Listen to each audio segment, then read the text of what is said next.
Portfolio Composer, episode 161. You're listening to the Portfolio Composer podcast with your host and coach Garrett Hope, where he teaches you what it takes to master the business end of writing music through mindset, marketing, and business skills. Make sure to sign up for the newsletter at theportfoliocomposer.com for exclusive offers, business insights, and information not shared on the podcast. And now, for this episode of the Portfolio Composer. So we're trying to address the fact that there really is an ever-growing skill set that musicians need in order to be successful. You don't have to be a master at every single thing. I'm certainly not, but even just having awareness of these topics makes a big difference. And something that we believe so deeply and infuse in all of our work is that it all starts with our mindset, how we relate to ourselves, how we relate to others, to the general messages that are out there. How can we use our mindset to our advantage and not to our detriment? Hello and welcome to this episode of the Portfolio Composer. I am your host, your coach, your teacher, Garrett Hope, and I'm very excited that you are taking the time to listen to this podcast and joining us again. I really do this for you, for the community, to help us all learn what it takes to become successful business owners, because I really do believe we are business owners, and that's what it's going to take for us to move forward in the 21st century. And this episode is a little bit different. It's a repeat guest. It's Jennifer Rosenfeld. Welcome, Jennifer. Thank you, Garrett.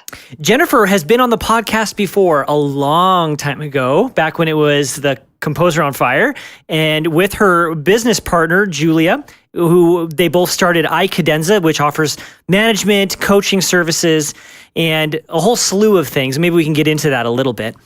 But she has a new project, and we're very excited about it, and she's here to tell us all about it. So why don't we, Jennifer, take a step here.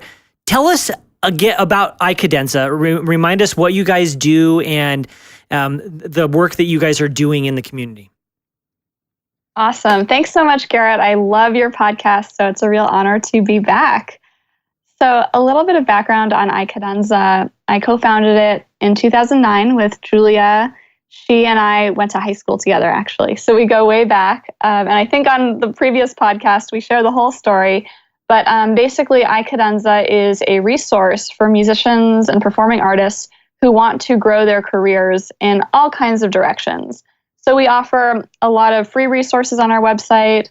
We also provide coaching and consulting to all kinds of musicians who want to launch new projects, perform or tour more, grow their teaching business, or really grow any aspect of their business as an artist. We also use online education as a tool to deliver this kind of material to artists around the world. So it's been a really amazing journey, and I've learned so much about all the amazing opportunities that exist for musicians today. You know, I think we all still hear a lot of messages around how, there aren't that many opportunities. This is a really tough time, but I actually think it's a great time to be in our field. I think there's a lot of opportunity out there for the ones, as you mentioned, Garrett, who are willing to embrace their business skills and step into that direction. Yes, it's so true. I'm really inspired by something you just said about these negative messages that pervade musicians' culture. I hear it in academia. I hear it with my friends when we go to concerts. I hear it in the new music world. But let's just spend some time here for a second. What are some of these negative messages that we tell ourselves and that we believe that are falsehoods that are preventing us from getting these gigs and the opportunities that we so desperately want? Mm-hmm. And thank you for that question, Garrett. I feel like you and I are kindred spirits when it comes to the mindsets and the coaching and, dealing with the messages that exist. Mm-hmm. So I would say, there are so many. I mean, even the big one, classical music is dying. Maybe that's one of the biggest negative messages that we've been hearing probably since before either of us were born.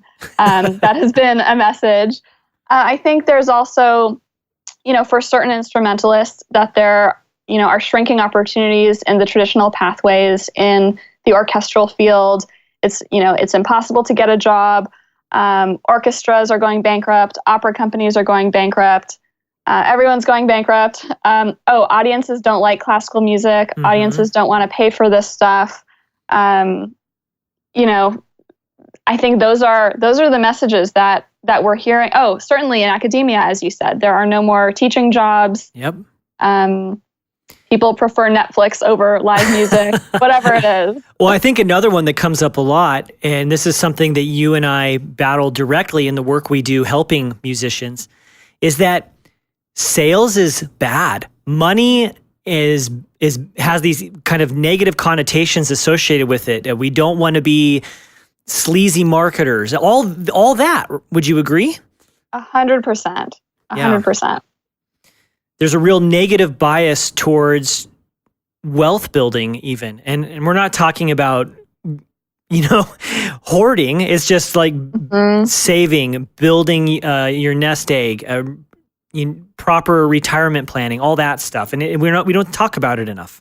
Exactly. It's so true. And I think I was thinking about this, it really is about value. In our society, for whether you like it or not, we show value with money. That's how it goes. And for us as business owners, as musicians, it is normal and it's healthy for other people to signal how they value us through money. There's nothing wrong with that. But we have to value ourselves first. And we have to really embrace the great value that we all have to bring. And we have to communicate clearly what that is and how that exchange looks. And that is, I believe, 100% in service of our art and our highest aspirations to step into that rather than to shy away from it. I agree so much, Jennifer. Yeah. Let's talk about this new thing that you guys are doing. It's called Coro. Coro by iCadenza. This has been a really fun and different project that we started really about a year ago. We started laying the groundwork for this. So Coro is a new online education platform for musicians, for performing artists who want to get more ongoing education and support when it comes to their career development. So over the last 8 years, we've just had incredible experiences working with artists in so many different situations who are focused on different aspects of their business or their craft. And we wanted to create a product that offered ongoing support at a really low cost for them to get the information they need as well as the network and the mentorship. So I was thinking a lot about when Julia and I started iCadenza. We were fresh out of college. We literally knew nothing. We would go into sales meetings and people would tell us that. And it was true. We knew nothing and we didn't really know anyone and we had no idea what we were doing in starting our business.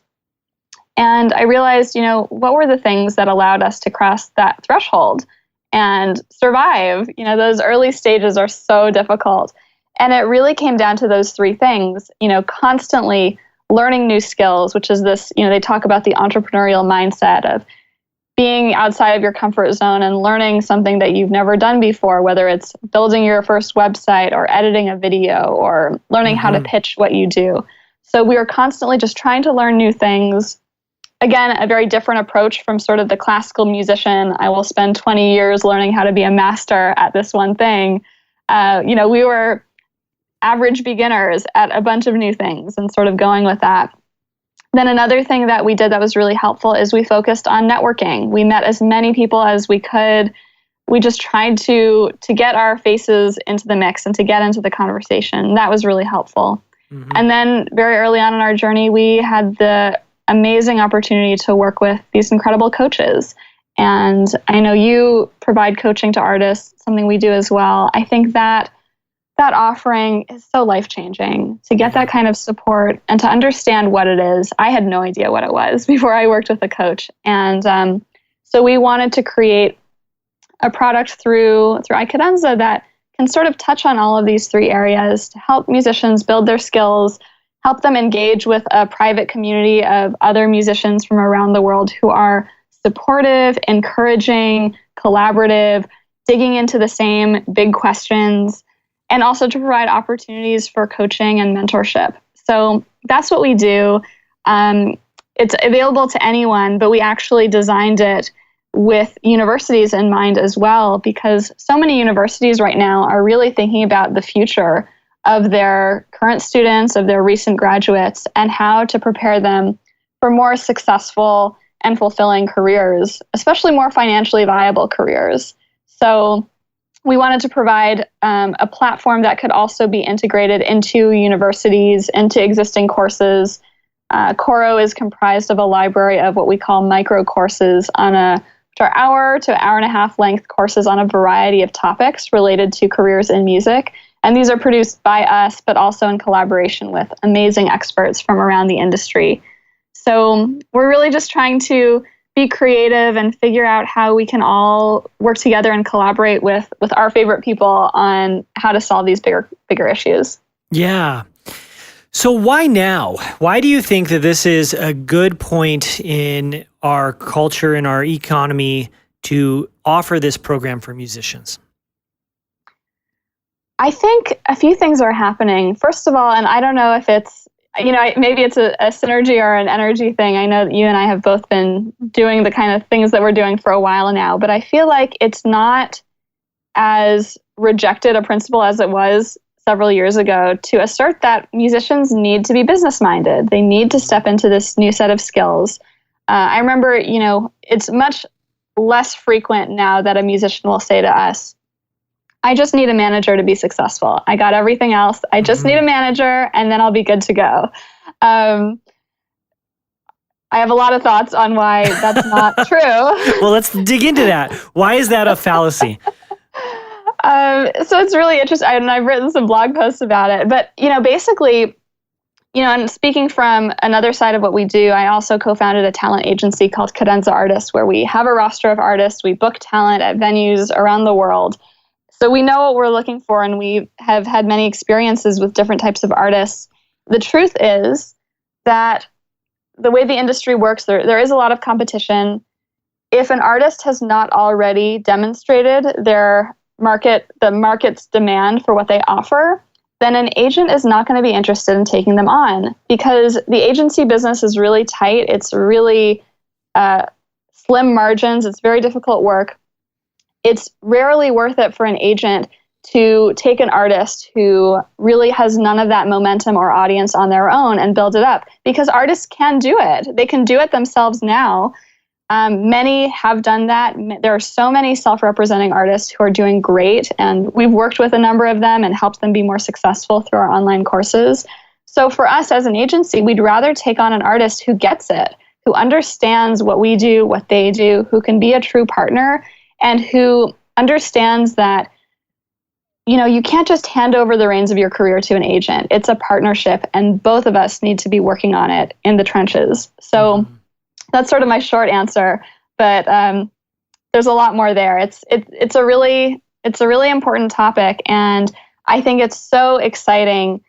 I get emails all the time from clients of ours who've gone through our program, Be Your Own Agent, who are saying, I just booked another 10 dates, or I figured out exactly how many pitches I need to make every week in order to reach my financial goal for the year. It is totally doable for artists to do this for themselves. And it's so empowering. I mean, you should be so proud of yourself if you are able to book your own shows. There's nothing better than that. Right. Well, a lot of it's about momentum, if I hear you saying this right. And we have this kind of false belief that the manager is just going to make it happen. And you had just said, if you bring the social proof that people are interested in what you're doing and performing your music or listening, they can't really make it happen just by waving their wands. And you still have to be out there keeping the momentum going, even if you do have a manager. Exactly. I've talked to so many artists, especially I've been talking to a number of composers lately, who have said to me, really one of the most important things I can do is build the audience for my music. And engaging with my fans is a great use of my time. And it's important for me to know who my audience is, what they like, why they like my music, all of that. And I think that's so powerful and just so confidence building and, empowering to know those things about your own work. Yeah, it really is. And you are trying to hit all of these things within Coro. Is that true? Exactly. So we're trying to address the fact that there really is an ever-growing skill set that musicians need in order to be successful. You don't have to be a master at every single thing. I'm certainly not, but even just having awareness of these topics makes a big difference. And something that we believe so deeply and infuse in all of our work is that it all starts with our mindset, how we relate to ourselves, how we relate to others, to the general messages that are out there. How can we use our mindset to our advantage and not to our detriment? So I think about a lot of these things, and I think it all starts from that place. Oh, that's fantastic. So you said that there's these networking is a big part of it, getting coaches, and then you just kind of lumped it all in with all the skills we need. So more specifically, what are some of the skills that you think musicians need to know and that you are helping them learn through Coro? Mm-hmm. Yes, I did lump a lot of things together there. Yeah, so in terms of topics that we're currently covering, here are just some of them. For instance, writing a mission statement. It's a simple exercise, but a difficult one, and something that I think every musician should do, because for so many of us, we get so busy and bogged down with the micro elements, and our spirits and our aspirations can be so dampened by all the challenges or negative messages that sometimes we lose sight of why we're doing this in the first place and what our larger aspirations are. And I think it's really, really important for any of us to hone in on that, because we're in music, for crying out loud. If we didn't care about those things, why would we go into this field? Yeah. So we do quite a bit of work on that, how to write a mission statement and how to use it proactively to drive forward the career results you want. We have a course on networking. That's a hugely important topic that I think a lot of musicians really struggle with, and it's something that we've really done a lot of thinking on how to present it to this audience in a way that can be more acceptable and embraceable rather than something that's really uncomfortable. Mm-hmm. We also cover topics like, more practical things like resumes and cover letters or time management. And then we have amazing contributions from others in the field that I really, really admire and respect, like Sarah Robinson, who wrote the book Clubbing for Classical Musicians.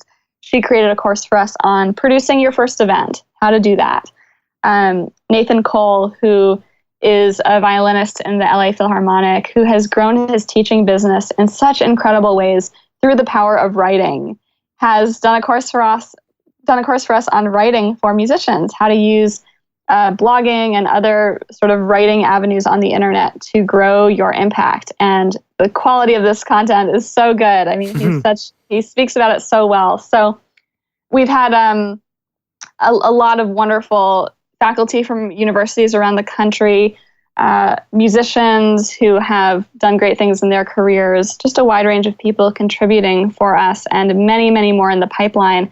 So we really wanted to make it a place that wasn't just about the iCadenza message, but bringing in diverse voices from all over so that we can continue growing the content to shape the field and to provide this value to people from all over. Yeah, makes sense. I mean, when you really stop to think about it, there's no shortage.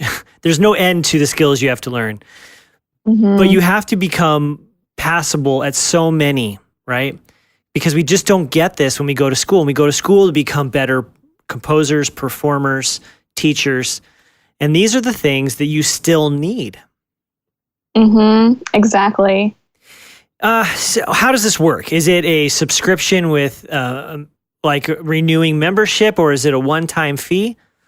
Yeah, it's a subscription, and we have both a monthly option or an annual option, which has a discount. You get 2 months free for that. And we have 2 levels.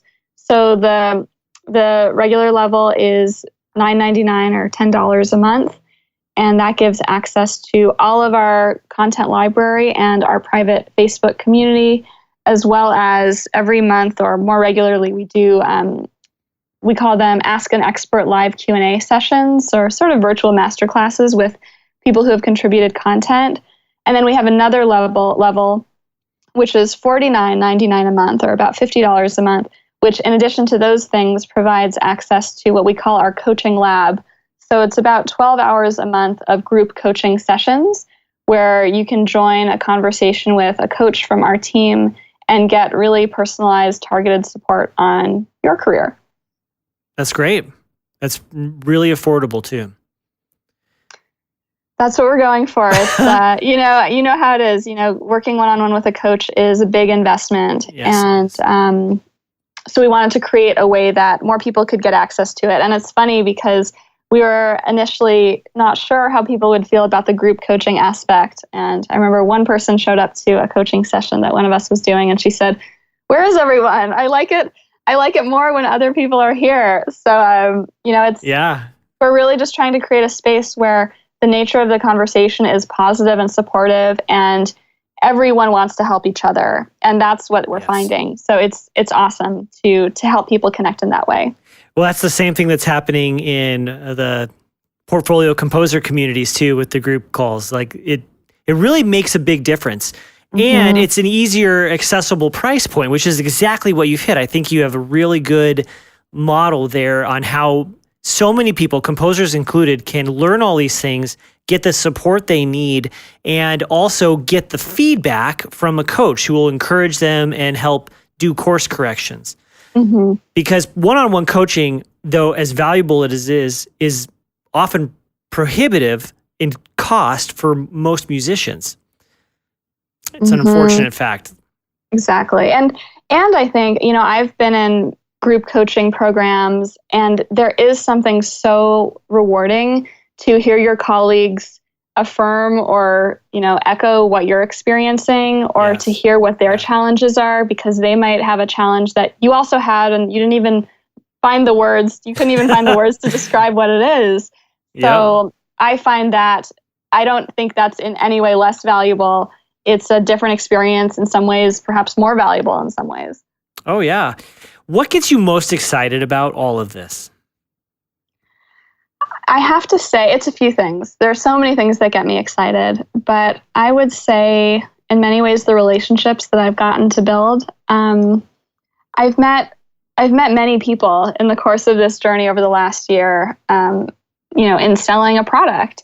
And some relationships I've built, I'm just so grateful to have these new colleagues and friends in my life.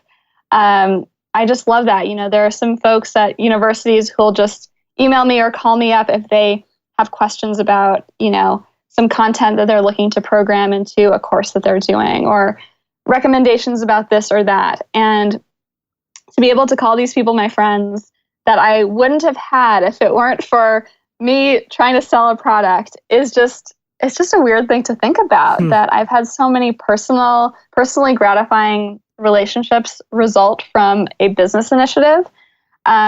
It's not something I accounted for, and I hope everyone will take note of that I think business at its best can be so personally rewarding and meaningful. So I think that's a big thing. Also, just, especially now that we're working with content creators who are providing materials for us, I learned so much from all these courses. So, it's funny, in some ways, I feel like I created Coro for myself, because I'm learning so much from it, and that is awesome. And then I would say the community, just seeing new musicians get in there, people that I didn't know before who are bringing so much positivity and a desire to help others. It's just really, really rewarding. So I think it's all about the people. That's where the good feelings come from. Oh, that's great. Happy to hear it. So what else did you want to talk about and share with the listeners of the Portfolio Composer podcast that I haven't asked you yet? Oh my goodness, what a question.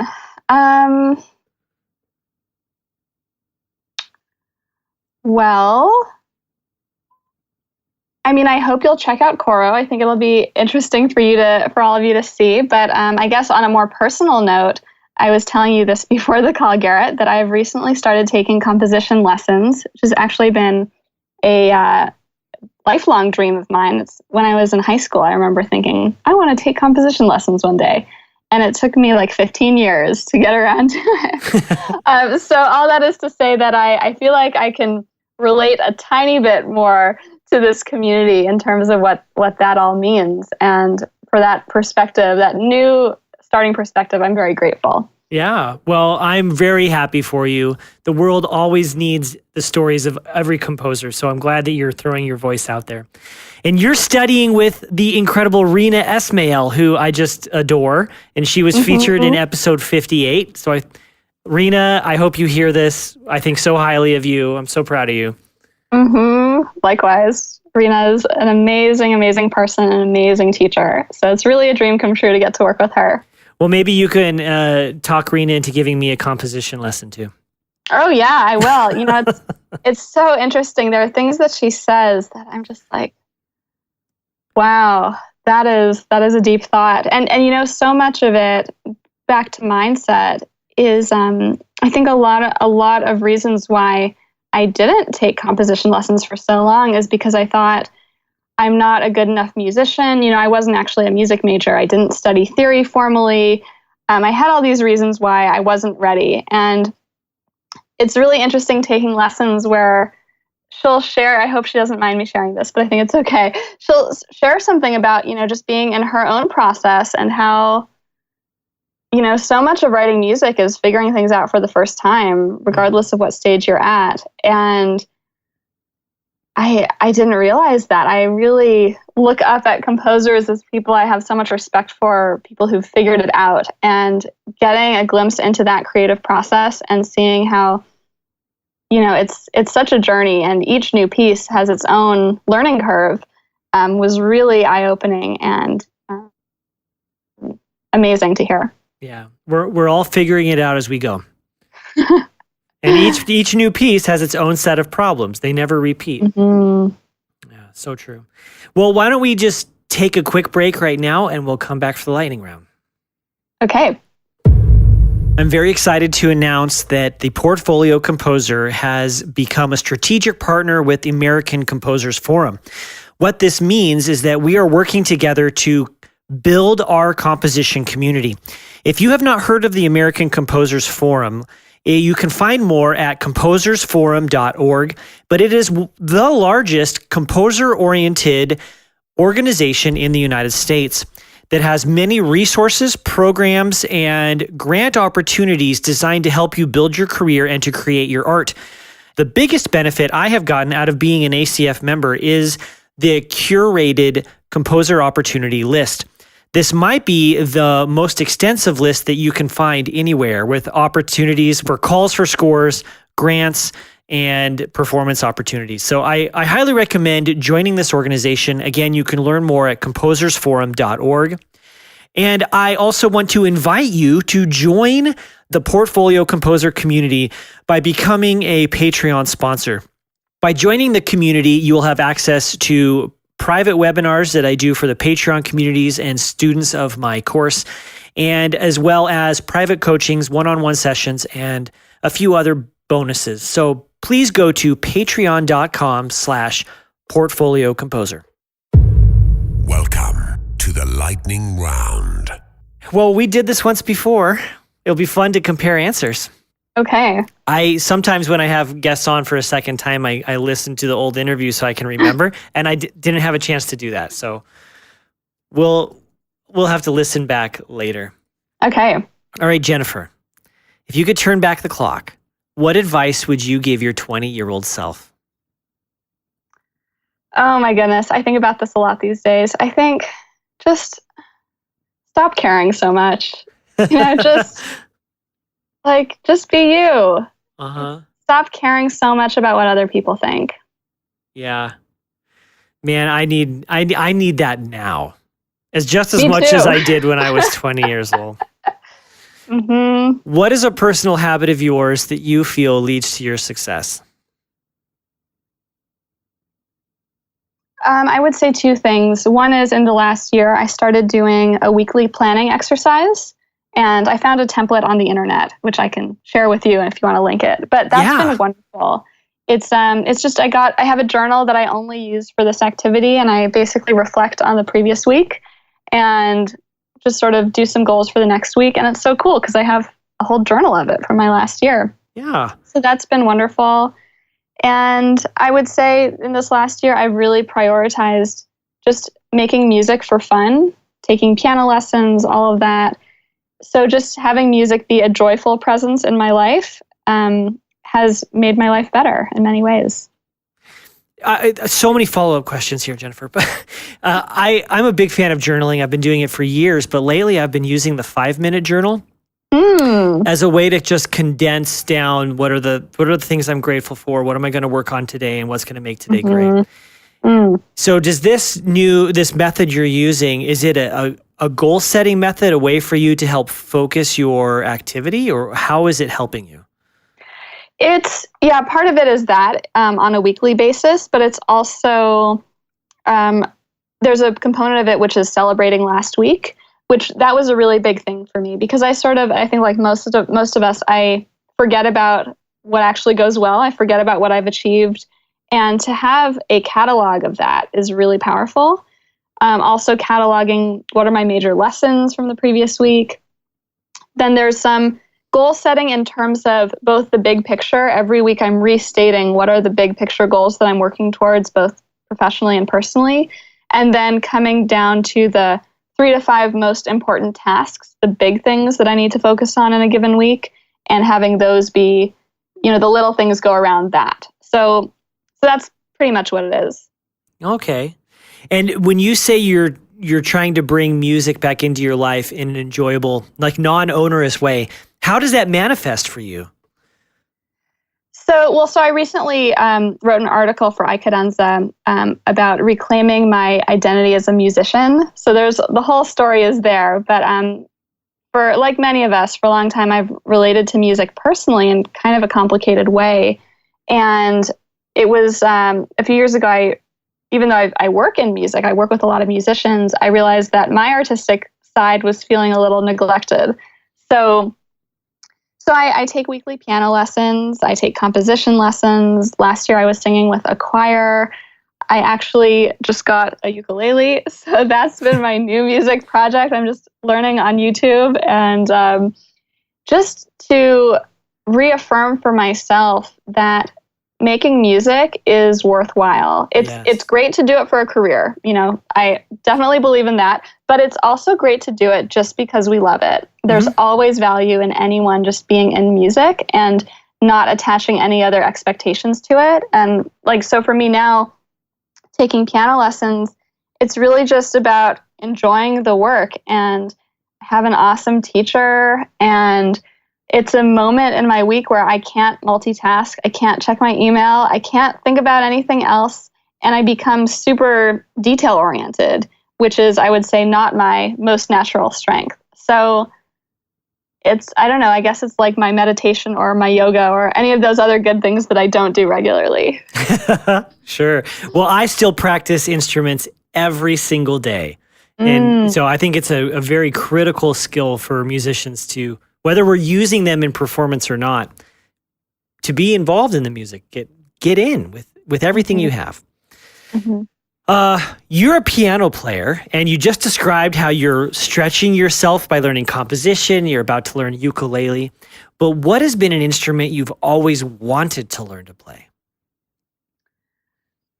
Probably the cello. I think it's so beautiful. I probably said that last time. I think you did. Yeah, I love it. Yeah. It's gorgeous. It's gorgeous. This is the next question that is often most difficult for people to answer, but it's the composition or a piece of music, it doesn't have to be concert music, that stopped you in your tracks at some point, that gave you those breath-stealing moments that might have caused you to turn the car onto the side of the road because you couldn't drive and listen at the same time. But what is one of those pieces? And describe that moment. Oh, there are so many, but one that I've been thinking about recently that I think of that way is the Vaughan Williams Variations on a Theme by Thomas Tallis. Love that piece. It's just so mystical and like atmospheric. And I just love that piece. So I heard it on the radio recently when I was driving at night, and it was awesome. Yeah. That's one of the pieces for me too, actually. And then I got to perform it. Because, it's it's like a concerto grosso, right? With the chamber group inside, and then you have two different string ensembles. Often one's positioned off the stage. Transformative work. Really good. Yeah. What is a piece by a minority or female composer that you feel we should all listen to and know? That's a great question. And this is one, actually, this question comes after a really long conversation I had with Rena a few months ago. She inspired this. I'm having a lot of thoughts. Well, I mean,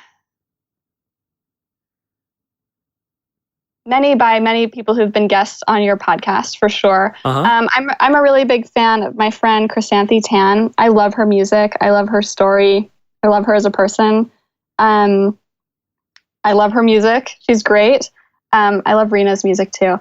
But I think Chysanthe has a really cool approach to what she does. Also, I am a huge musical theater nerd. I'm not embarrassed about it. And you should listen to Hamilton if you haven't heard it. It's great. So by Lin-Manuel Miranda. So yeah.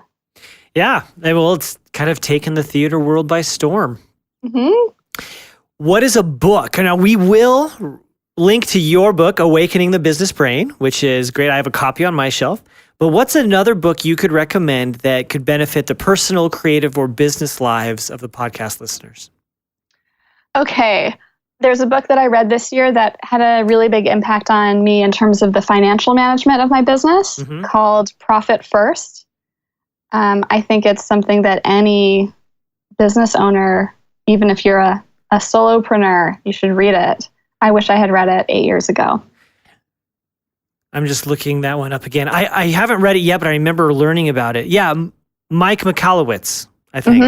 Yeah, it's very simple, very easy to understand, and I found it incredibly helpful, both practically and sort of from a philosophical standpoint. So I highly recommend it.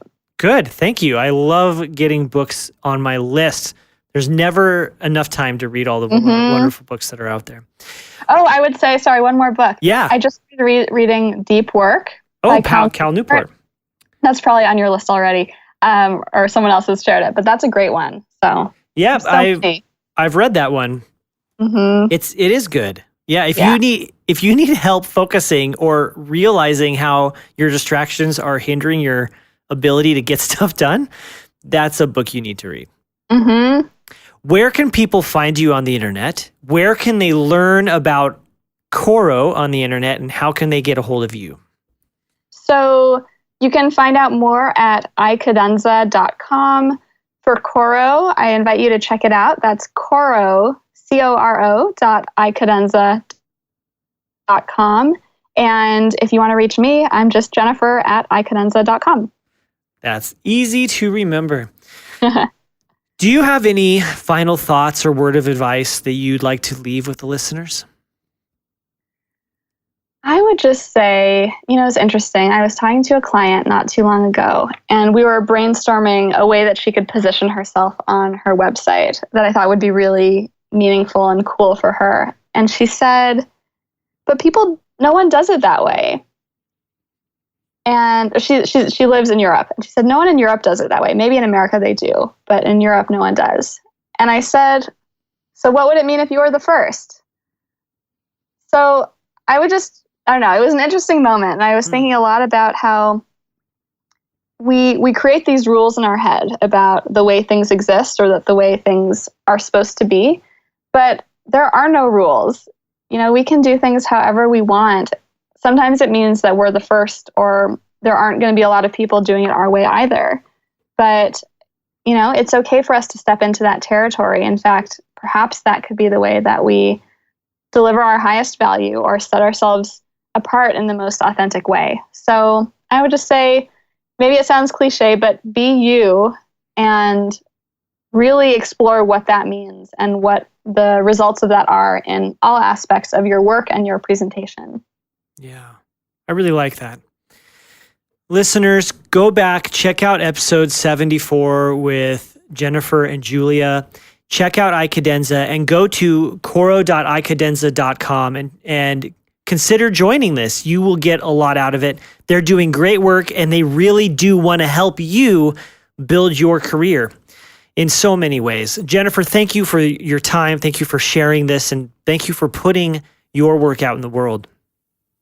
Thank you so much, Garrett. I love the work that you're doing, and it's great to talk with a like mind. Anytime.